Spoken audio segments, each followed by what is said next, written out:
Welcome to everybody who's with us this evening and those that are going to be watching this post-recording.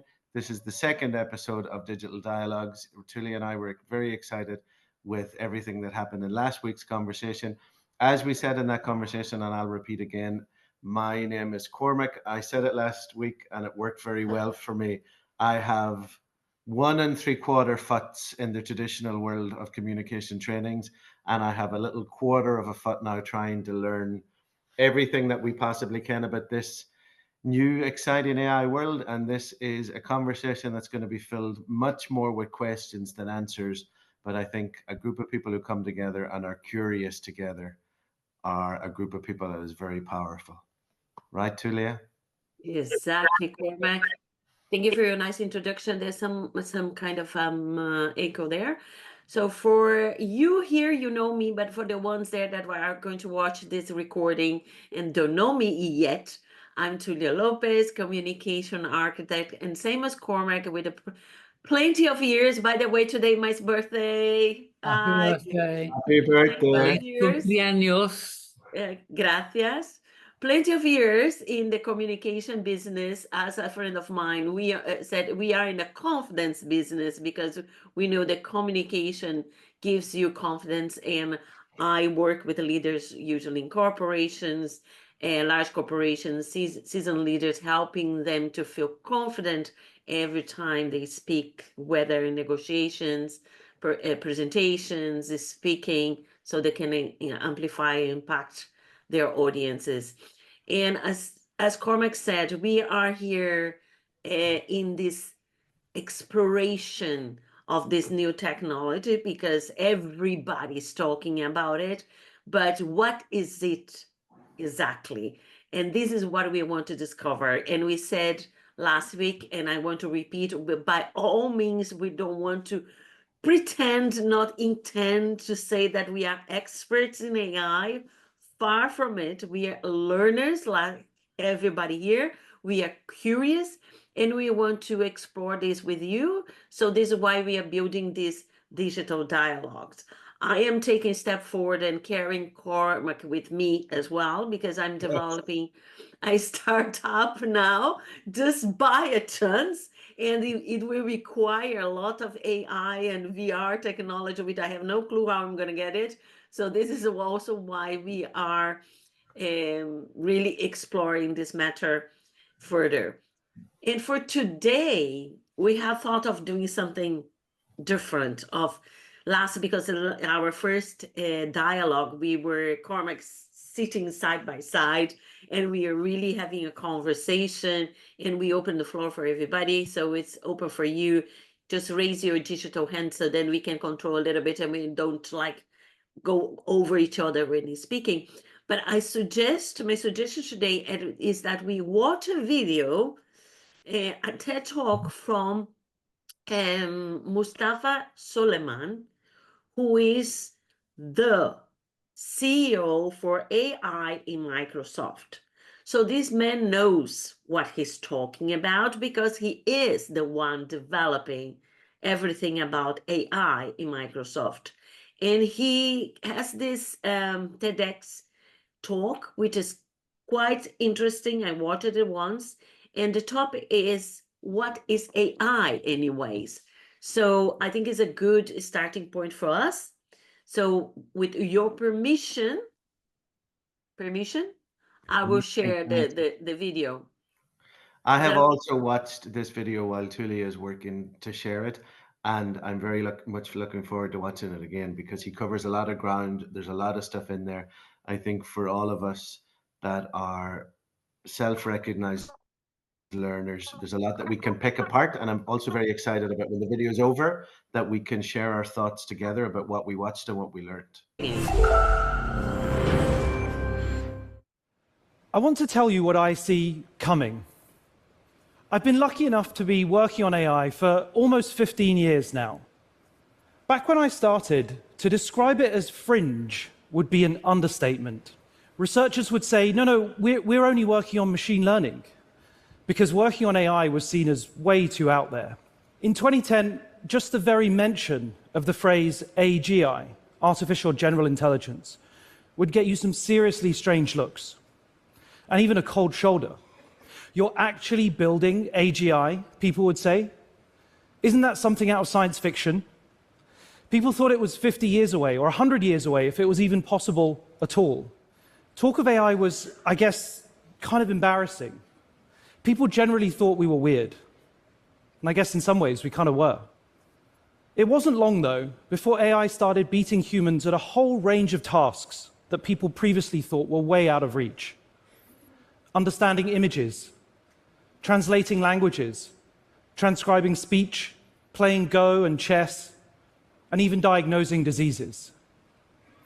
People started waking up to the fact that AI was going to have an enormous impact. And they were rightly asking technologists like me some pretty tough questions. Is it true that AI is going to solve the climate crisis? Will it make personalized education available to everyone? Does it mean we'll all get universal basic income and we won't have to work anymore? Should I be afraid? What does it mean for weapons and war? And of course, will China win? Are we in a race? Are we headed for a mass misinformation apocalypse? All good questions. But it was actually a simpler and much more kind of fundamental question that left me puzzled. One that actually gets to the very heart of my work every day. One morning over breakfast, my 6-year-old nephew Caspian was playing with Pi, the AI I created at my last company, Inflection.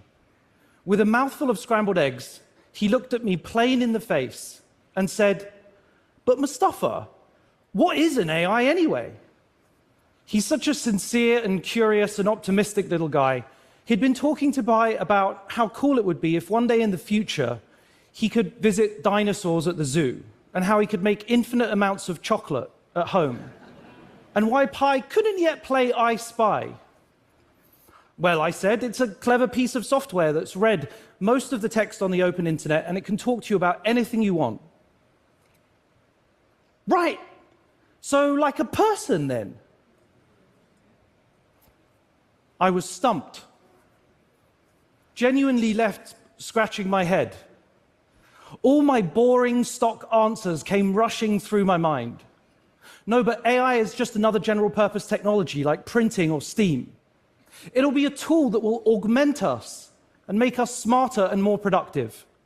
And when it gets better over time, it'll be like an all-knowing oracle that will help us solve grand scientific challenges.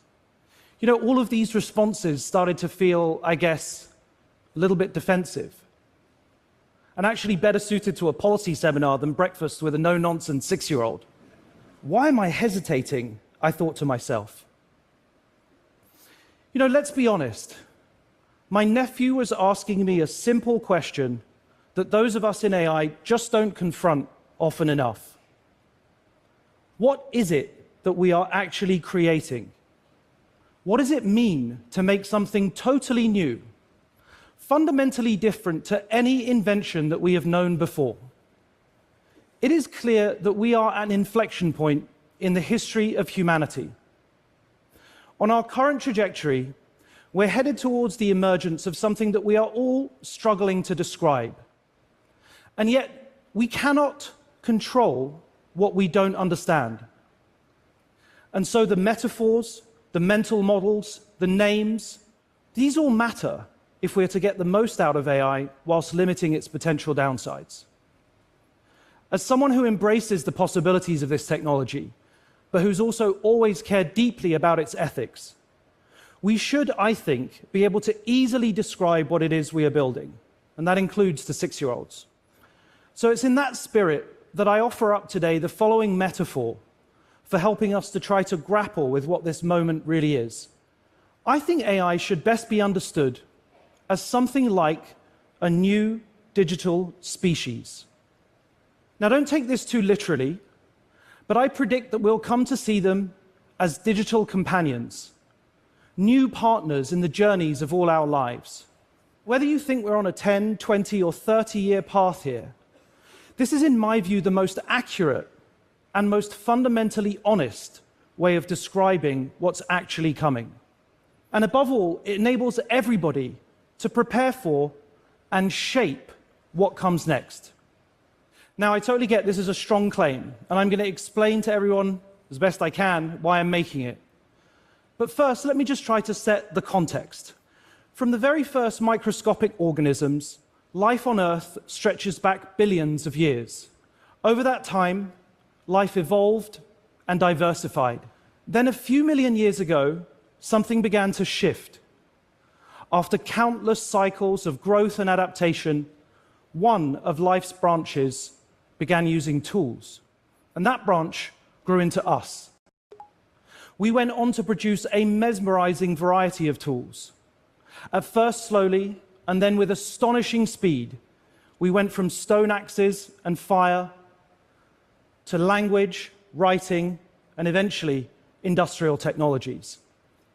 One invention unleashed 1,000 more, and in time, we became Homo technologicus. Around 80 years ago, another new branch of technology began.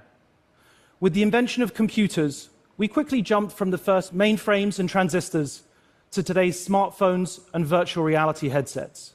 Information, knowledge, communication, computation. In this revolution, creation has exploded like never before. And now a new wave is upon us: artificial intelligence. These waves of history are clearly speeding up as each one is amplified and accelerated by the last. And if you look back, it's clear that we are in the fastest and most consequential wave ever. The journeys of humanity and technology are now deeply intertwined. In just 18 months, over 1 billion people have used large language models. We've witnessed one landmark event after another. Just a few years ago, people said that AI would never be creative. And yet AI now feels like an endless river of creativity, making poetry and images and music and video that stretch the imagination. People said it would never be empathetic. And yet today, millions of people enjoy meaningful conversations with AIs, talking about their hopes and dreams and helping them work through difficult emotional challenges. AIs can now drive cars, manage energy grids, and even invent new molecules. Just a few years ago, each of these was impossible. And all of this is turbocharged by spiraling exponentials of data and computation. Last year, Inflection 2.5, our last model, used 5 billion times more computation than the DeepMind AI that beat the old school Atari games just over 10 years ago. That's 9 orders of magnitude more computation, 10x per year, every year, for almost a decade. Over the same time, the size of these models has grown from first tens of millions of parameters to then billions of parameters, and very soon, tens of trillions of parameters.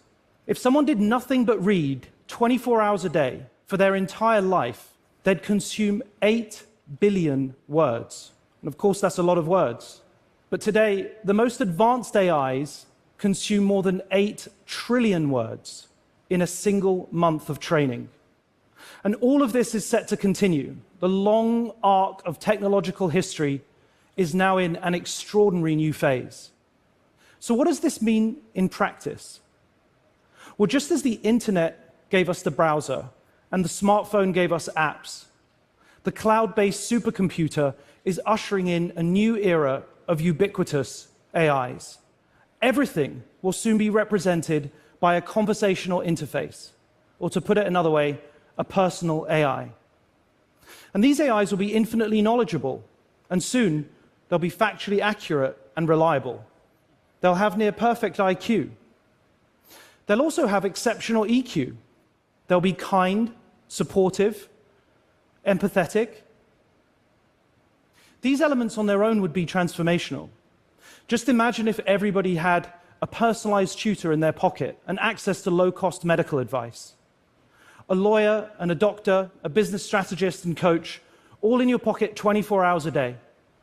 But things really start to change when they develop what I call AQ, their actions quotient. This is their ability to actually get stuff done in the digital and physical world. And before long, it won't just be people that have AIs. Strange as it may sound, every organization, from small business to non-profit to national government, each will have their own. Every town, building, and object will be represented by a unique interactive persona. And these won't just be mechanistic assistants. They'll be companions, confidants, colleagues, friends and partners as varied and unique as we all are. At this point, AIs will convincingly imitate humans at most tasks. And we'll feel this at the most intimate of scales. An AI organizing a community get-together for an elderly neighbor, a sympathetic expert helping you make sense of a difficult diagnosis. But we'll also feel it at the largest scales, accelerating scientific discovery, autonomous cars on the roads, drones in the skies. They'll both order the takeout and run the power station. They'll interact with us, and of course with each other. They'll speak every language, take in every pattern of sensor data, sights, sounds, streams and streams of information, far surpassing what any one of us could consume in 1,000 lifetimes. So what is this? What are these AIs? If we are to prioritize safety above all else, to ensure that this new wave always serves and amplifies humanity, then we need to find the right metaphors for what this might become. For years, we in the AI community, and I specifically, have had a tendency to refer to this as just tools. But that doesn't really capture what's actually happening here. AIs are clearly more dynamic, more ambiguous, more integrated, and more emergent than mere tools, which are entirely subject to human control. So to contain this wave, to put human agency at its center, and to mitigate the inevitable unintended consequences that are likely to arise, we should start to think about them as we might a new kind of digital species. Now, it's just an analogy, it's not a literal description, and it's not perfect. I mean, for a start, they clearly aren't biological in any traditional sense. But just pause for a moment and really think about what they already do. They communicate in our languages. They see what we see. They consume unimaginably large amounts of information. They have memory. They have personality. They have creativity. They can even reason to some extent and formulate rudimentary plans. They can act autonomously if we allow them. And they do all this at levels of sophistication that is far beyond anything that we've ever known from a mere tool. And so saying AI is mainly about the math or the code is like saying we humans are mainly about carbon and water. It's true, but it completely misses the point. And yes, I get it. This is a super arresting thought. But I honestly think this frame helps sharpen our focus on the critical issues. What are the risks? What are the boundaries that we need to impose? What kind of AI do we want to build or allow to be built? This is a story that's still unfolding. Nothing should be accepted as a given. We all must choose what we create, what AIs we bring into the world, or not. These are the questions for all of us here today, and all of us alive at this moment. For me, the benefits of this technology are stunningly obvious, and they inspire my life's work every single day. But quite frankly, they'll speak for themselves. Over the years, I've never shied away from highlighting risks and talking about downsides. Thinking in this way helps us focus on the huge challenges that lie ahead for all of us. But let's be clear, there is no path to progress where we leave technology behind. The prize for all of civilization is immense. We need solutions in healthcare and education to our climate crisis, and if AI delivers just a fraction of its potential, the next decade is going to be the most productive in human history. Here's another way to think about it. In the past, unlocking economic growth often came with huge downsides. The economy expanded as people discovered new continents and opened up new frontiers. But they colonized populations at the same time. We built factories, but they were grim and dangerous places to work. We struck oil, but we polluted the planet. Now, because we are still designing and building AI, we have the potential and opportunity to do it better, radically better. And today, we're not discovering a new continent and plundering its resources. We're building one from scratch. Sometimes people say that data or chips are the 21st century's new oil. But that's totally the wrong image. AI is to the mind what nuclear fusion is to energy. Limitless, abundant, world-changing. And AI really is different. That means we have to think about it creatively and honestly. We have to push our analogies and our metaphors to the very limits to be able to grapple with what's coming. Because this is not just another invention.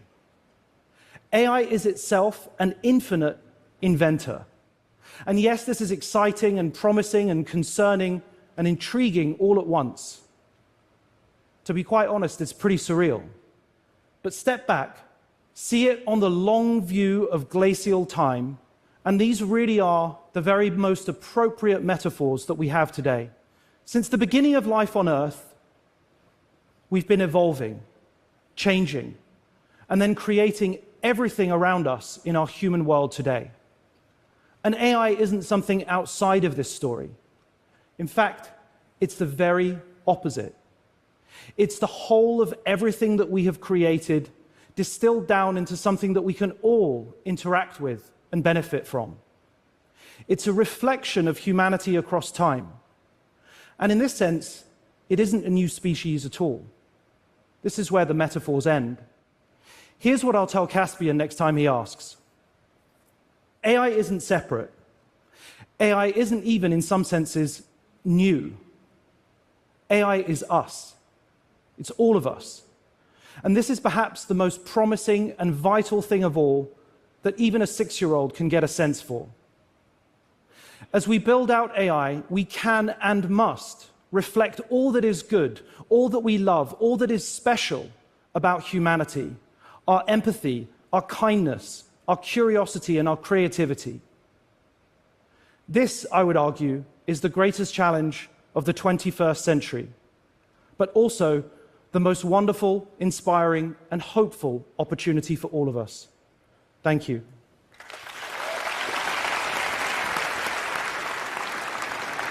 Thank you. Thank you, Mustafa. It's an amazing vision and a super powerful metaphor. You're in an amazing position right now. I mean, you are connected at the hip to the amazing work happening at OpenAI. You're going to have resources made available. There are reports of these giant new data centers, $100 billion invested, and so forth. And a new species can emerge from it. I mean, you've done, in your book, you did, as well as painting an incredible optimistic vision, you were super eloquent on the dangers of AI. And I'm just curious where, from the view that you have now, what is it that most keeps you up at night? I think the great risk is that we get stuck in what I call the pessimism aversion trap. You know, we have to have the courage to confront the potential of dark scenarios in order to get the most out of all the benefits that we see, right? So the good news is that if you look at the last 2 or 3 years, there have been very, very few downsides, right? It's very hard to say explicitly what harm an LLM has caused. But that doesn't mean that that's what the trajectory is going to be over the next 10 years. So I think if you pay attention to a few specific capabilities, take, for example, autonomy. Autonomy is very obviously a threshold over which we increase risk in our society, and it's something that we should step towards very, very closely. The other would be something like recursive self-improvement. If you allow the model to independently self-improve, update its own code, explore an environment without oversight, and without a human in control to change how it operates, that would obviously be more dangerous. But I think that we're still some way away from that. I think it's still a good 5 to 10 years before we have to really confront that, but it's time to start talking about it now. A digital species, unlike any biological species, can replicate not in 9 months, but in 9 nanoseconds and produce an indefinite number of copies of itself, all of which have more power than we have in many ways. I mean, the possibility for unintended consequences seems pretty immense. And isn't it true that if a problem happens, it could happen in an hour? No, that is really not true. I think there's no evidence to suggest that. And I think that that's often referred to as the intelligence explosion. And I think it is a theoretical, hypothetical maybe that we're all kind of curious to explore, but there's no evidence that we're anywhere near anything like that. And I think it's very important that we choose our words super carefully, because you're right, that's one of the weaknesses of the species framing, right?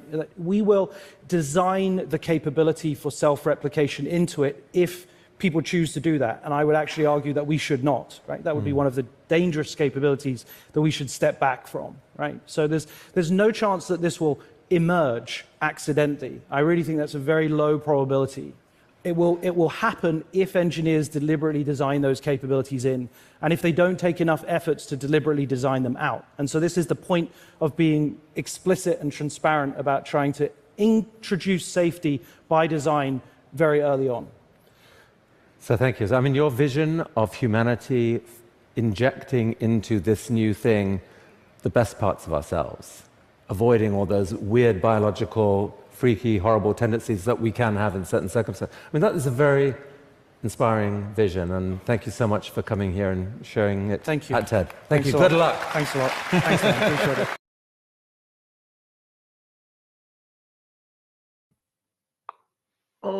Okay, that was insightful, wasn't it? Incredible. I mean, he covered so much ground there. There's so many things that just make you pause and reflect. Absolutely, and we are hearing from the guy who knows the thing, and can explain from inside out. How who wants to step forward and make a comment or any takeaway from the presentation from Mustafa? Well, I can start just because I was taking notes here, and there's a couple of things that Yeah. I put in a circle. You know, this thing that he said, that we can't control what we don't understand, which is the purpose of these digital dialogues. We're trying to understand. Obviously, Mhm. nobody here is imagining there could ever be a Mustafa, but to try to understand the implications right now for us is something that we're all in. And then what really also struck me, there's a lot of things, but just these two so that other people can jump in. We must choose what we create. And I think then, for me at least, and maybe for all of us, that's one of the things that scares me, because I'm never going to be in a position to create it. I'm only ever going to be in a position to consume it.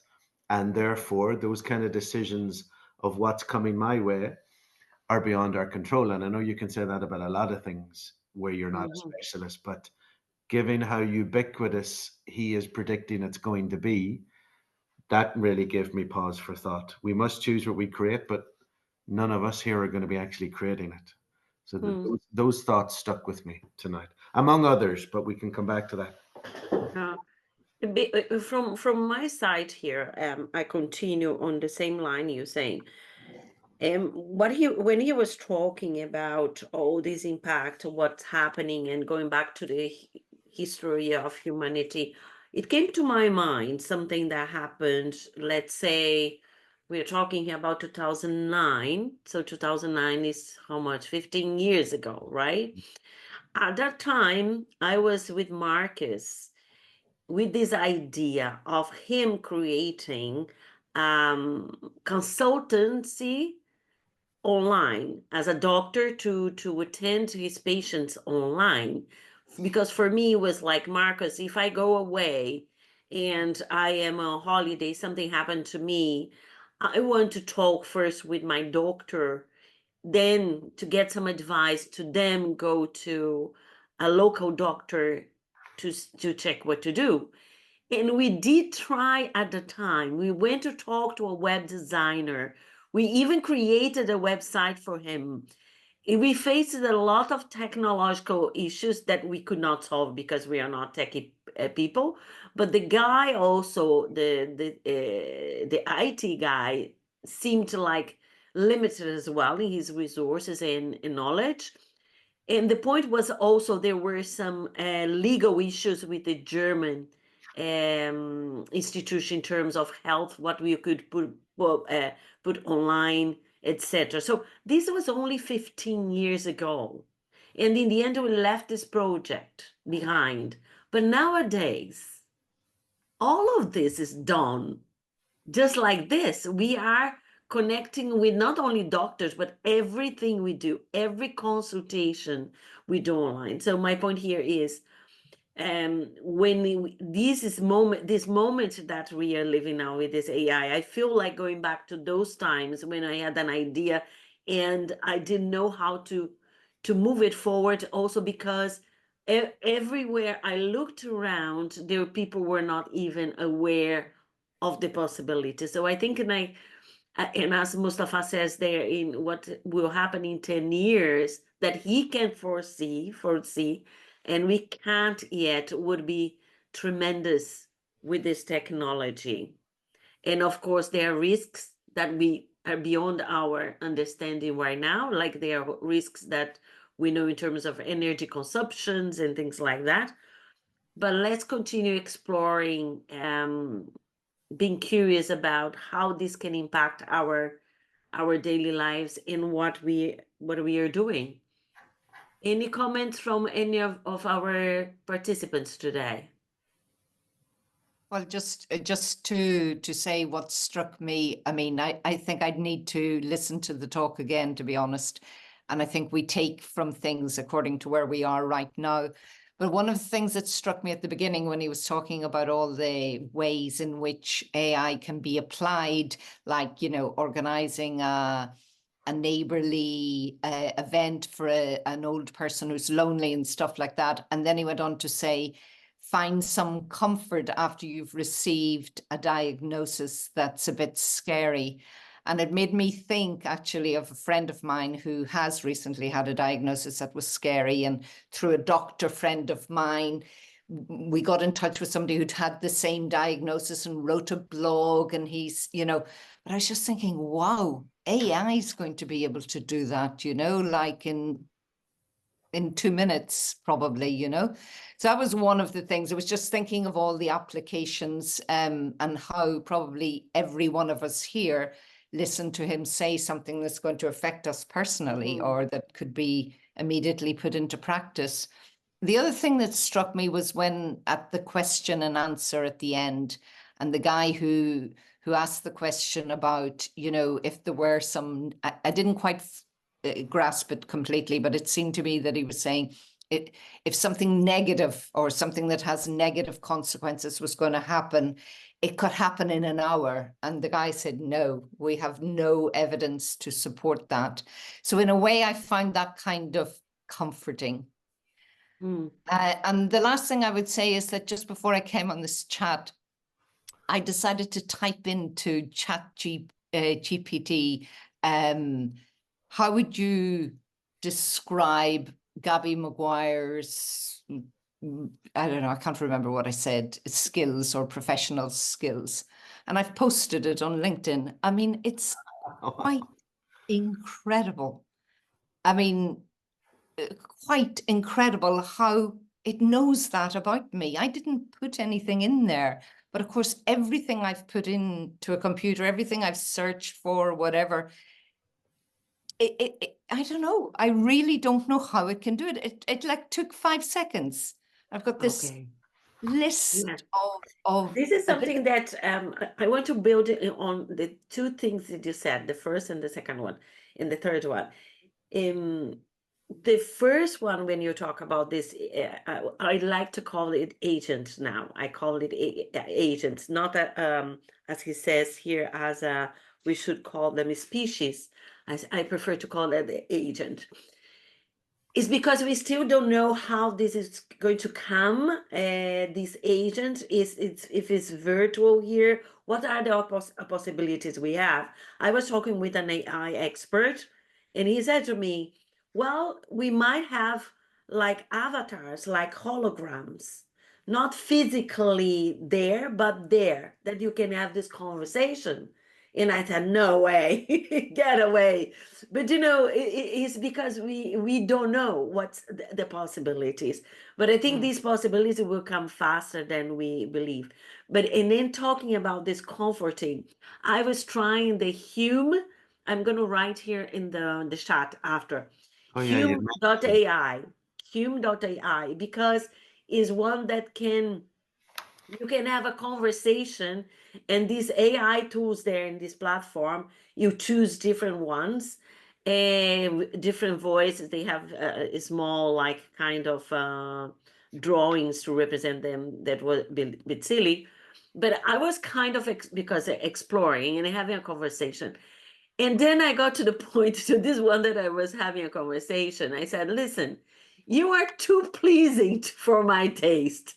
I never been in a conversation with a human being that is so agreeable, that I'm so lovely, that everything that I say is so perfect like this. Just stop the crap and let's have a conversation. And that was a funny thing, because I thought, well, okay, but maybe, for some people, that will be the way that they need to hear that. And that goes back to what you said also, Gabby, that how they can describe us. But also, you can see they always talk about our good sides. I think we have to start testing. How bad am I? Where can I improve? And then we can check that as well. This is also the important thing here. Last week we talked a lot about that, and Cormac can continue that we are investigating very much because we want to bring the technology to communication into our trainings, and how we can take the best of it. And of course, we can be flattered by the technology, by the agents, because they're always going to be nice towards us. But we need to be critical and analytical, and always use it to help us to improve. That would be my Yeah. point. But I would, Yeah. yeah, I would imagine, I was going to say that what he said there, and a bit like Gabby, your own life comes into. So when I was listening to him, it was one of the things that struck me, was because I currently have a friend who is taking care of an elderly neighbor, and I had immediately thought, imagine if that neighbor did have somebody that was interacting with her, that could talk to her, that could take away that sense of loneliness. And that, you can very quickly see how something like that could be hugely beneficial. It is also true that currently there is a problem among some of the teenagers that we would see in different schools, where they are able to do what Tulia has said and create this AI best friend, where they can go and everything they want from that friend, they've pre-programmed it. So that sense of being able to deal with different personalities and to get into conversations where you're not always going to be agreed with, that skill ends up getting taken away from them. So on the one hand, you could see this this group in society that could hugely benefit from that kind of a constantly available personality.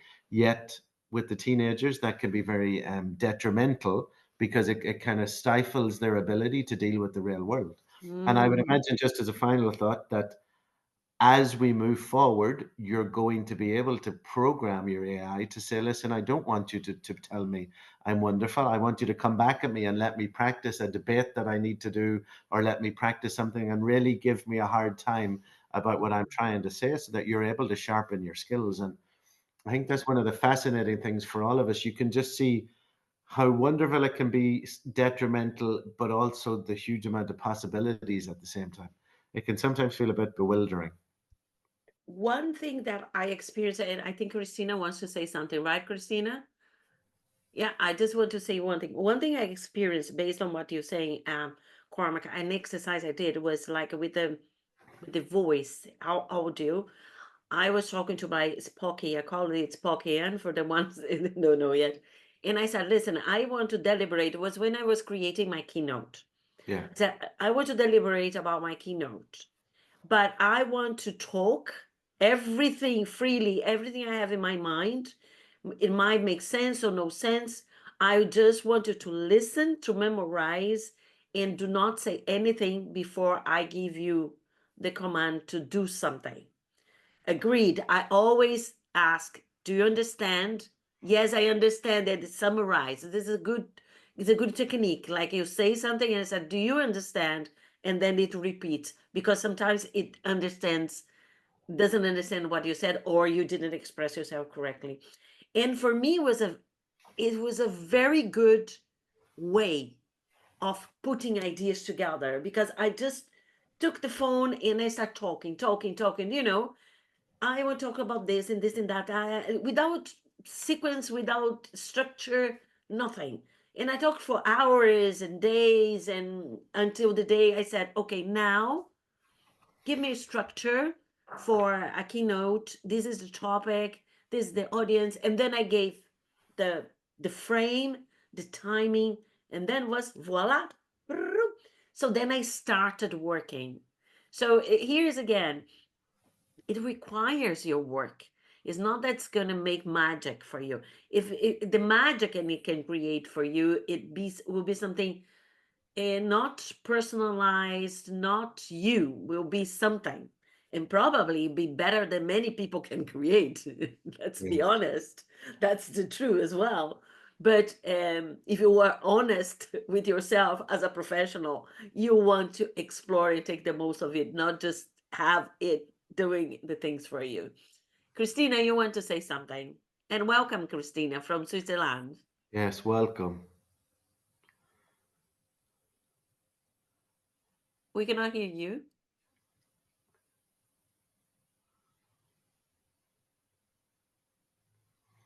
Christina? Are you going to say something, Christina? Yeah, I think she's just figuring out the sound from what I can see. Yeah, it looks like. She is not a mute, you can say. No. Well, I think she is. Is she hearing us?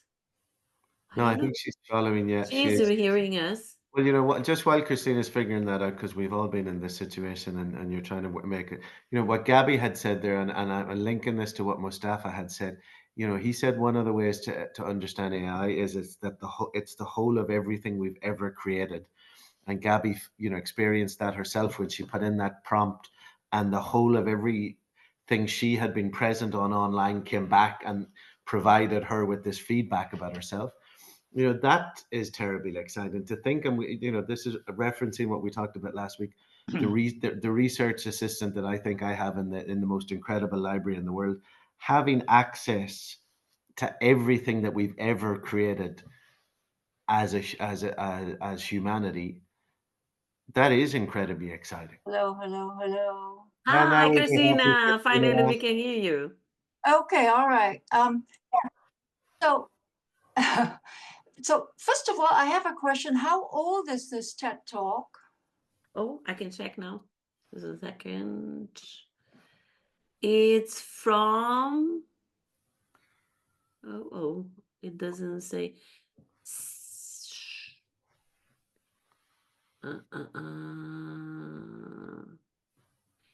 It doesn't show here. But I can try to figure out. Like, keep asking your questions, and is it I will like try. 5 years old or more, or what? No, I don't think it's that much. Let me check. Go ahead and ask Okay. your question. All right, because I've been reading this book by Noah Harari called Nexus. I Yes. haven't finished reading the Okay. book yet, but in there, some of the things he talked about how the unintended consequences, the uncontrollable damage, the self-replication possibilities, they're far away in timeline. I think some of the things have already happened. I mean, if you believe what Harari said, in terms of, I think he mentioned something about the autonomous aspect. And then he mentioned that engineers need to design out the self-replication possibilities. I don't know if that relates to the specifically to being autonomous, but already we know that on Facebook itself, algorithms went amok and produced all kind of hate sentiments. For instance, one incident is the Rohingya in Myanmar. A Buddhist monk went online and posted 1 or 2 hate messages. And then because Facebook's model is promote maximum user engagement, the algorithms had a field day and went out and produced over 1,000 messages of hate posts attacking the Rohingya, and which caused later a massacre. Facebook has been told it needs to be accountable, and it fought back and said, no, it's the algorithms doing their own thing. It's not our fault. We provided the platform, that's it.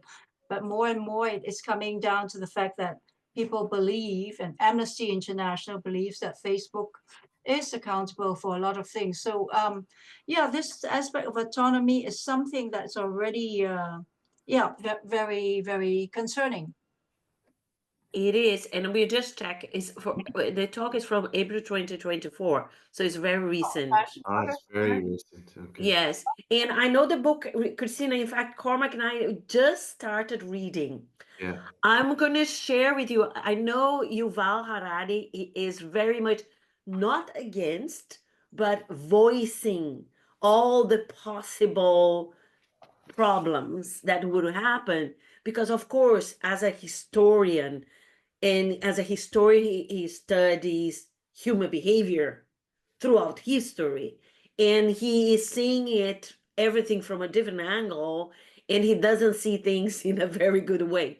There is also a discussion between a panel with him, Yuval Harari, and Mustafa discussing.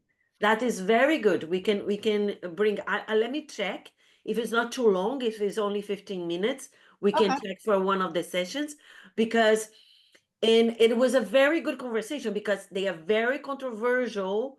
Because Yuval is very determined in his position towards the history, and he says something very interesting, that it says, if the technology keeps going, like I'm rephrasing, I don't remember exactly his words, but if the technology continues the way it goes, exponential, he said would be the first time in history that humans will not write their own history.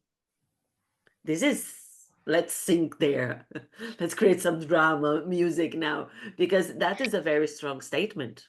And I mean, it gives you the sense that suddenly you're being observed as a species by a species that is more advanced than you are. I mean, that's essentially what he's saying, right? If you boil it down.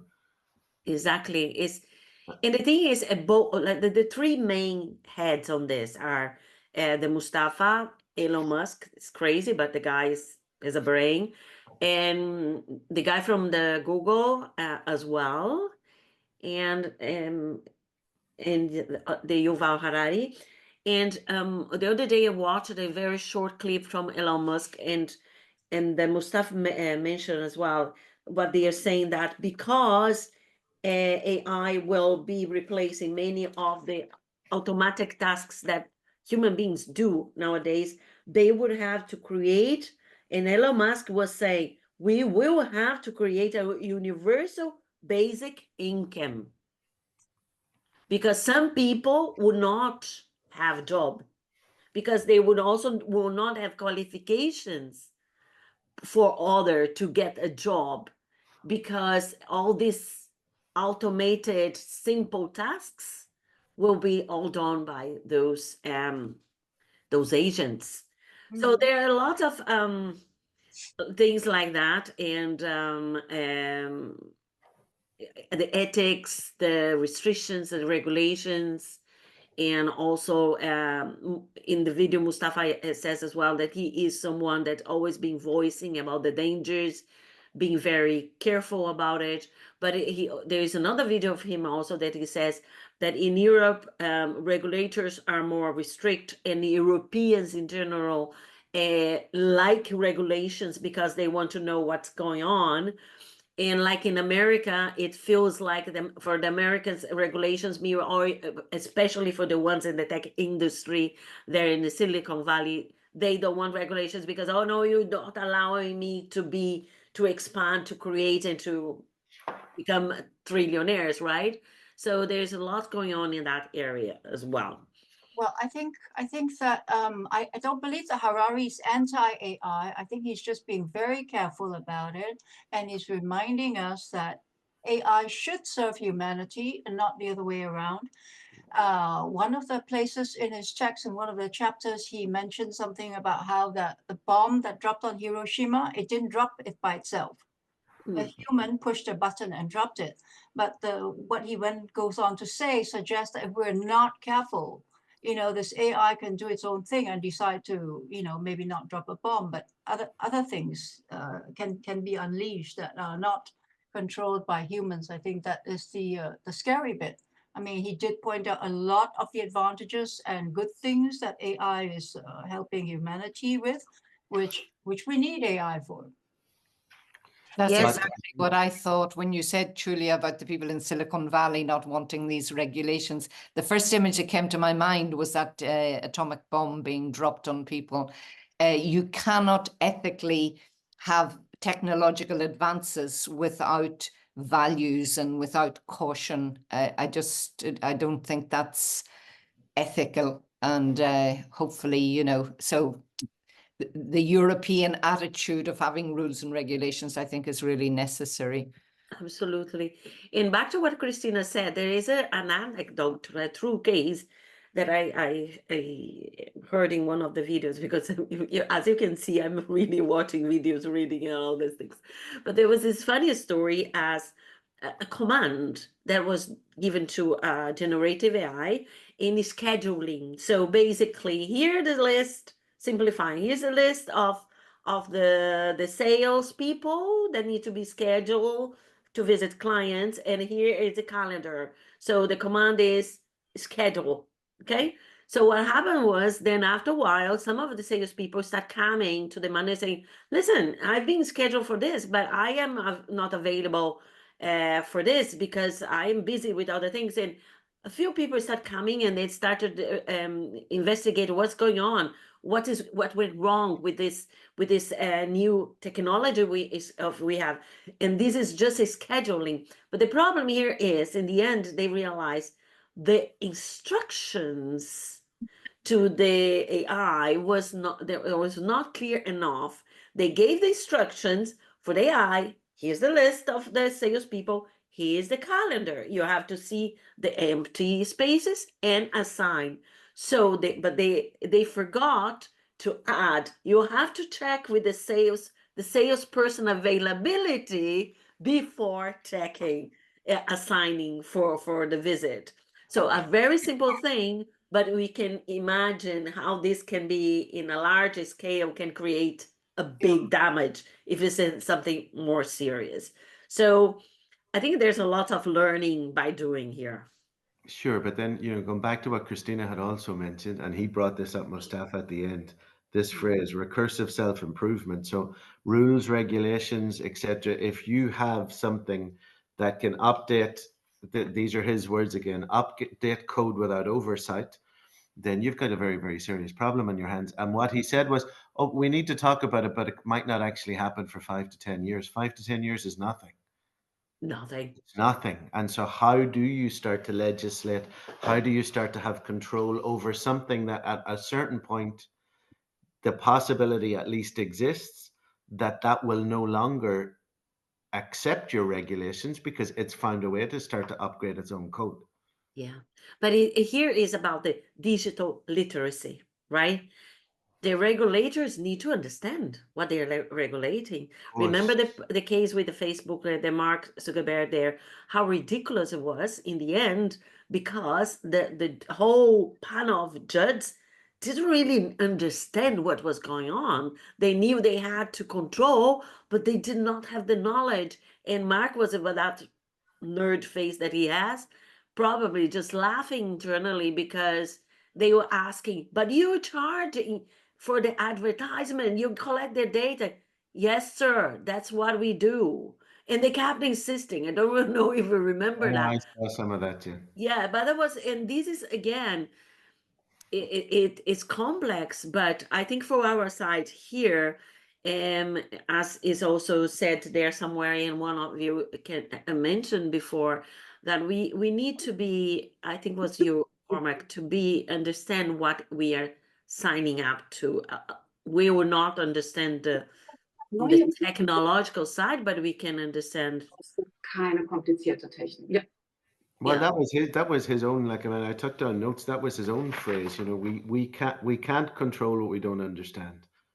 And Yeah. he's absolutely right. And you know, taking your example, Tulia, like what politicians could we expect to understand complexities at that level? Because or even judges for that matter. I mean, how could you? Maybe as it's younger and younger people are replacing them, they're going to be more clued in.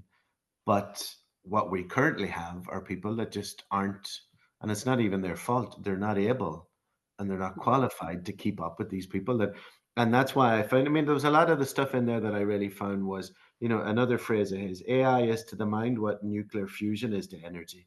You know, that's a fascinating phrase, and it's a very positive phrase. But there were things in there that it does make you stop and think. And again, that brings me back to again, his words, we must choose what we create. Yeah. Wonderful if you're the person creating it.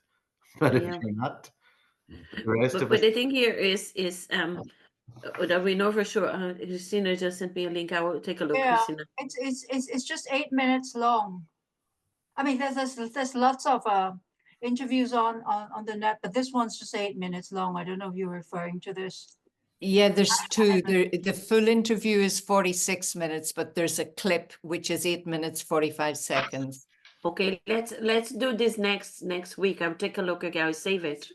Okay. Yes, please. Because we're about to close for today. But here is the thing. It's like our friend Brooks said. The AI is a dragon, and Brooks, if you watch this, AI is a dragon. If you don't do anything, it will eat you. If you run it, it will burn you. You have to learn how to ride it. And what we're doing here is trying to understand and where he is standing on this, because it's not going to go away. It's here already. And one thing that Mustafa said is a new way of thinking. And Brooks always says that AI is a form of consciousness, that because he has been studying AI for I don't know how many decades. So it's this intelligence that is there. So, and I wrote an article last week based on our first conversation, and where I said, let's call it augmented intelligence instead of artificial, because it seems to be at the moment that it starts, it can evolve, learn and evolve. It's not really artificial, is it? That would be my big question. Yeah, that's a question for a lot of reflection. But what I do like is this image of us all being dragon riders. We definitely have to play around with that. I was thinking about St. George there. Yeah. I mean, it's a great analogy that Brooks has come up with, and if he is watching this, hi Brooks, looking forward to seeing you soon. But yeah, that sense of you either, and we've said this from last week, and Julie and I have been talking about this for a while. You either try to move with it and get on top of it as best you can at the level that you need to in your personal or professional life, or you're either left behind, or it's going to burn you, or it's going to do all of these things. So, you know, that image of a dragon rider is very potent. Actually, it's very powerful. It helps. It helps. So we have to close for today. I was going to say, David, you were very quiet. You know, didn't say a word, sometimes I can be. Yes, that is very unusual of you. Sometimes But I I can, hope but you when have I've been taken. listening. I've been listening and watching and thinking. Yeah, so artificial intelligence will be writing history, and that means that artificial intelligence is the winners, because the winners only write the history. The losers never write history. That's true. We only ever get a view of history from the winners. I always tell people about, for me, people like ask me, what about cars? And I say, if you want someone to help you fix the engine and know how it works, don't come to me. If you want someone to teach you to drive, then I can. But if you want someone to help you decide where to drive to, that's when you come to me. And that's what I've learned today. Help me decide where to drive to. So thank you. Thank you. That's a very Great. good Summary. metaphor. Excellent. So for all of you, again, thank you for being here and sharing this space with us, because we are growing with this. Tomorrow, we'll interview in person someone who is a technological person. So let's see what's going to happen, because we will then record and share with all of you. And thank you very much, Christina, David, and Gabby. Gabby, this is your second week with us. We're delighted to have you, and we'd love to see all of you back. And anybody else that's watching this knows that they can join us live on a Monday. Really loved the idea that Tulia had today to share that video, because there was so much in there. I mean, I think that could spark conversations for the next couple of weeks. And anybody that's watching this this evening, or any of the three people that are with us, suggesting videos that we could watch and learn from together live online and dissect and talk about, is a great way to do it. It doesn't mean that we'll be doing it every episode, but I think it's a wonderful exercise. And I'd just like to say thank you to you, Cormac and Julia, for creating the space, because I'm finding it really interesting. I came along the first time to support you in a way, but I've actually really enjoyed it, which is why I came today as well. And I'm learning lots. It's, you know, I had my head in the sand for a long time about it. Every time I saw AI, I thought, oh, no, don't want to know about it. But it's like you say, you either ride the dragon or, you know, you get consumed by the fire, basically. Exactly. So, yeah. And spread the word. Let's make this bigger, this conversation, and continue learning. We're all learning here. Yeah. Cormac, what is our sentence? 1, 2, 3. Everything starts with communication. You know, we do that so much better when we're together. We're going to have to practice that bit of a time.